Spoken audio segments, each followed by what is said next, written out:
ओम पार्थाय प्रतिपदितं भगवता नारायण स्वयं व्यासनग्रथितं पुराणमुनिना मध्ये महाभारतम् अद्वैतामृतवर्षिणीम् अमृतम् अष्टादशाध्यायिनी अम्ब तमनुसन्धदामि देवी भगवद्गीते भवद्वेषिणी।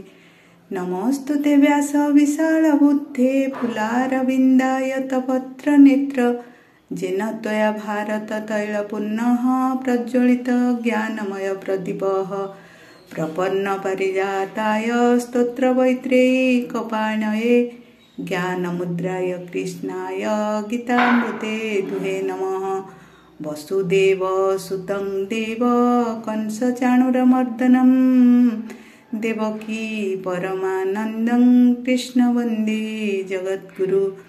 भीष्म द्रोणतट जयद्रथ जला गान्धार नीलोत्पला शल्यग्राहति कृपेण बहिनी कन्येन वेलाकुला अस्वस्थामा विकर्ण घोर मकरा दुर्योधनावर्तिनी सतीर्णा खलु पाण्डवै रणनदी कैवर्तकः केशवः पाराशर्यवचः सरोजममलं गीतार्थ गन्धोत्कटं नानाख्यानककेसरं हरिकथा संबोधना बोधितं लोके सज्जन सटपैरहरह पेप्यमानमुदा भूयात् भारत पंकजं कलिमल प्रध्वंसिन श्रेयसे मुखं करोति वाचालं पङ्गुलङ्घयते गिरि यत्कृपातमहं वन्दे परमानन्दमाधवं शान्ताकारं भुजगशयनं